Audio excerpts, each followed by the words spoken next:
2 नवंबर और 3 नवंबर का दिन सिंह राशि के लोगों के लिए कैसा होने वाला है। जय माता दी दोस्तों, आप सभी का स्वागत है हमारे YouTube चैनल में। यहाँ मैं बात कर रही हूँ इन 2 दिनों के तिथि नक्षत्र योग और उनसे होने वाला प्रभाव। तो देखिए 2 नवंबर का जो दिन है ये देव उठनी एकादशी यानी शुक्ल पक्ष की एकादशी तिथि है, जो 1 नवंबर से आरंभ हुई और 2 नवंबर की सुबह तक है। तो ये जो दिन रहेगा ये चंद्रमा की स्थिति कुंभ राशि चंद्रमा की स्थिति मीन राशि में है। कुंभ राशि में सुबह तक रहेंगे, उसके बाद मीन राशि में चले जाएंगे और शनि के साथ युति करेंगे। अब पूर्व भाद्रपद नक्षत्र में है और इस दिन शुक्र का राशि परिवर्तन भी है। शुक्र जो कि नीच के चल रहे थे अब तक कन्या राशि में, वो आज अपनी राशि बदलकर अपनी राशि तुला राशि में प्रवेश कर जाएंगे, आपके तीसरे भाव में, जहां पर मंगल भी मौजूद है, सूर्य मौजूद है। सूर्य के साथ युति होगी, सूर्य और शुक्र की युति हो जाएगी। अब योग क्या बनेंगे? तो योग जो बनने वाले हैं, एक तो त्रिपुष्कर योग बनेगा और एक अमृत सिद्धि योग बनेगा। बहुत अच्छे योग में एकादशी है। देखिए 4 माह की निद्रा में भगवान विष्णु जाते हैं और यो एकादशी होती है, ये जो देव उठनी एकादशी, यानी कि इस दिन भगवान विष्णु 4 माह की निद्रा के बाद जागते हैं और हिंदू धर्म में इस दिन से विवाह आरंभ होते हैं। तो इस दिन का जो बहुत अधिक महत्व है, 3 नवंबर का दिन सोमवार का दिन है। शुक्ल पक्ष की द्वादशी तिथि खत्म होकर त्रयोदशी लग जाएगी। चंद्रमा मीन राशि में ही है लेकिन उत्तर भाद्रपद नक्षत्र में रहेंगे। और योग की बात करें तो हर्षण नाम का योग है और साथ में रवि नाम का योग भी इस दिन बना हुआ है। तो अब इन 2 दिनों का जो प्रभाव है वो किस तरह से होगा, चलिए जानते हैं। आगे बढ़ने से पहले छोटा सा ही निवेदन है, चैनल पर पहली बार आए हैं, अभी तक चैनल को सब्सक्राइब नहीं किया है तो ज़रूर कर लें। पहले मैं बात करूंगी 2 नवंबर के बारे में। वैसे तो दोनों दिन चंद्रमा जो है वो मीन राशि में ही है, लेकिन इस दिन जो नक्षत्र है वो उस नक्षत्र का प्रभाव अधिक है। तो इस दिन क्या होगा, 2 नवंबर के दिन जो सिंह राशि के जातक हैं वो चंद्रमा के कारण अब आप अपने आत्मविश्वास के हिसाब से काम कर सकते हैं। यानी जितना आपके अंदर कॉन्फिडेंस होगा उतने ही कार्य आप कर पाएंगे। जिस कार्य को आप समझते हैं कि नहीं इसको मैं कर सकता हूं या कर सकती हूं, उसके लिए आप आगे बढ़ेंगे, उसके लिए आप लक्ष्य निर्धारित करेंगे और आपको इस प्रश्न का उत्तर भी देना होगा कि आप जीवन में क्या चाहते हैं। ये प्रश्न आपके अंदर आ सकता है। जब आप अपना काम पूरा कर लेंगे तो आपको खुशी भी होगी, क्या आपने इसको किया। तो बस आपको करना क्या है, अपने कॉन्फिडेंस को बढ़ाकर रखना है। ये चीज याद रखनी है, आपके राशि के स्वामी अभी नीच के चल रहे हैं तीसरे भाव में, इसीलिए यहाँ एफर्ट थोड़े, जो कॉन्फिडेंस लेवल है ना वो थोड़ा सा डाउन रह सकता है।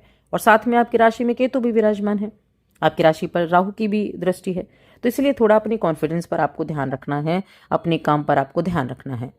तो हेल्थ के मामले में भी आपको मिले जुले प्रभाव देखने को मिलेंगे। आपको अपने आप को दुरुस्त रखने के लिए मेडिटेशन भी करना है, खाने पीने की चीज़ों पर भी ध्यान रखना है और मेंटल प्रेशर बहुत ज़्यादा नहीं लेना है। इस चीज़ को आपको ध्यान रखना होगा। देखिए जो असली सुख है ना उसका कब पता चलता है, जब जीवन में थोड़ा दुख आता रहता है। तो हमेशा ऐसा नहीं होता कि जीवन में कभी दुख ना आए, तो उससे घबराना नहीं है आपको। पैसे भी खर्च करने का यहाँ पर दिखाई दे रहा है कि घूमने फिरने पर पैसा खर्च होगा, किसी पार्टी वगैरह में पैसा खर्च होगा, तो धन का खर्चा होता हुआ भी दिखाई दे रहा है। और आप घूमने फिरने पैसे खर्च करने के मूड में होंगे भी, और अगर आपने ऐसा किया है तो बाद में देखिए बहुत ज़्यादा खर्चा हुआ तो बाद में आपको पछताना भी पड़ेगा, ऐसा भी रहेगा। तो थोड़ा सा अपनी जेब पर कंट्रोल करके आपको चलना है। किसी भी तरह के वाद स्पष्ट मुद्दों से बहस करने से बचना है। अपने प्रियजनों के बीच में किसी भी तरह का कोई गतिरोध ना हो, कोई किसी भी तरह की कोई बहसबाजी ना हो, इसका ध्यान रखें आप, तो अच्छा रहेगा। शाम का समय अच्छा दिखाई दे रहा है, यानी वैवाहिक जीवन के लिए आज का दिन काफ़ी अच्छा है। प्रेम जीवन के लिए भी आज का दिन काफ़ी अच्छा रहने वाला है। शाम का समय बेहद रोमांटिक आपको दिखाई देगा और आप लगेगा कि हाँ ये जो वक्त है ये आपके लिए काफ़ी अच्छा है। और जो इस राशि के जातक हैं जिनके पास रोज़गार नहीं है, उनको हो सकता है कि रोज़गार ना मिलने का मलाल भी हो, लेकिन आपको बस अपने प्रयास को आगे बढ़ाने की ज़रूरत है। जल्दी ही आपको अच्छे रिजल्ट देखने को ज़रूर मिलेंगे। कार्यस्थल पर जो जॉब कर रहे हैं, जिनका व्यवसाय है, कार्यस्थल पर कुछ पॉजिटिव चेंजेस भी दिखाई देंगे। और अगर आप किसी तरह के कुछ स्थानांतरण के बारे में सोच रहे हैं ना, तो हो सकता है कि उसके बारे में भी आज विचार किया जा सके, तो उसके मामले में भी अच्छा है। देखिए, जो भी इस राशि के जातक जॉब कर रहे हैं, खास तौर से उनके लिए मैं कहना चाहूँगी कि उनको किसी तरह की वेतन वृद्धि का संकेत दिखाई दे रहा है। इनमें से कुछ भी हो सकता है, या तो पदोन्नति हो, वेतन वृद्धि हो, या फिर स्थानांतरण हो। तो ये आपके सकारात्मक विकास के लिए अच्छा रहेगा, ये बहुत उत्तम रहेगा। और आज के दिन शुक्र का भी राशि परिवर्तन हो जाएगा, जो आपकी राशि के स्वामी के साथ तीसरे भाव में युति करेंगे।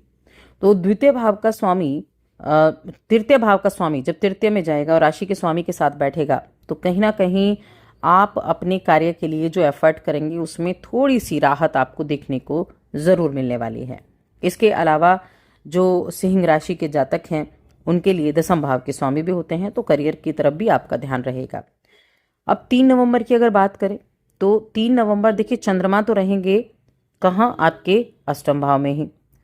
लेकिन यहाँ जो चीज़ें रहेंगी, एक तो आपको ध्यान रखना है कि शेयर मार्केट से अभी दूरी बनाकर रखनी है, क्योंकि ये आपके लिए बड़ा दुविधा वाला समय होने वाला है। ये ऐसा समय है जब आप कुछ और सोचें और बाजार में कुछ और ही हो। तो इसीलिए किसी भी तरह का अंदाजा लगाकर बिल्कुल भी ना चलें। निवेश के लिए सभी विकल्पों को जानें समझें, और ऐसा कोई इन्वेस्टमेंट ना करें जिसमें जोखिम हो। तो यहाँ आपको बहुत सावधानी रखनी होगी किसी भी तरह के ऐसे कार्य के लिए। धन संपत्ति के मामले में मिला जुला प्रभाव रहेगा। बिजनेस करने वाले जातकों को थोड़ा सा ध्यान रखने की आवश्यकता होगी, क्योंकि पैसों का लेन देन करते समय भी आपको ध्यान रखना है। क्योंकि देखिए, जब तक आपकी राशि के स्वामी अभी नीच के चल रहे हैं ना, तब तक आपको थोड़ा सा ध्यान रखने की आवश्यकता है। बहुत प्रेशर भी हो सकता है, काम का प्रेशर भी रहेगा। काम बनते बनते बिगड़ जाए, बनते बनते आपको लगे कि ये क्या हुआ, एंड टाइम पर आकर कार्य जो है वो बना ही नहीं, और आपको लग रहा था कि कार्य बने। तो ऐसी स्थितियां आपके लिए रह सकती है, क्योंकि ये आपसे एफर्ट कराएगा। एफर्ट आप करेंगे लेकिन गलत दिशा में कर सकते हैं।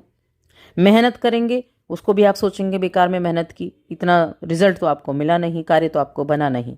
तो इस तरह की चीज़ें आपके इस टाइम पीरियड में हो सकती हैं। और उसके लिए सबसे उत्तम जो उपाय मैंने आपको पहले भी बताया था, जब सूर्य का गोचर मैंने बताया था, कि गुड़ का दान करना प्रत्येक रविवार के दिन, ये आपके लिए अच्छा रहेगा।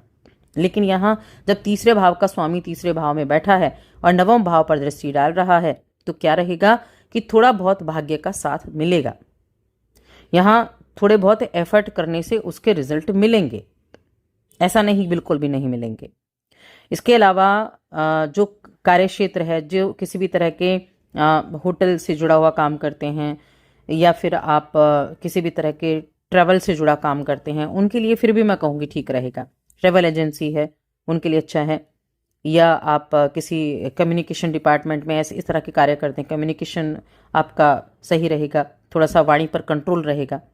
लोगों को अपनी मिठास से आप, हो सकता है इस दौरान अपनी मिठास से उनको अपनी तरफ आकर्षित कर लें। तो थोड़ा बस एफर्ट करने की आवश्यकता है। और उपाय क्या करने हैं? उपाय के तौर पर जैसा कि मैंने कहा कि रविवार का दिन है, तो गुड़ का दान जरूर करें, एक तो बहुत अच्छा रिजल्ट मिलेगा। और दूसरा है कि ओम नमो भगवते वासुदेवाय नमः, इस मंत्र का जाप करें। ये 2 कार्य आपको करने हैं। तो बस आज की इस वीडियो में इतना ही।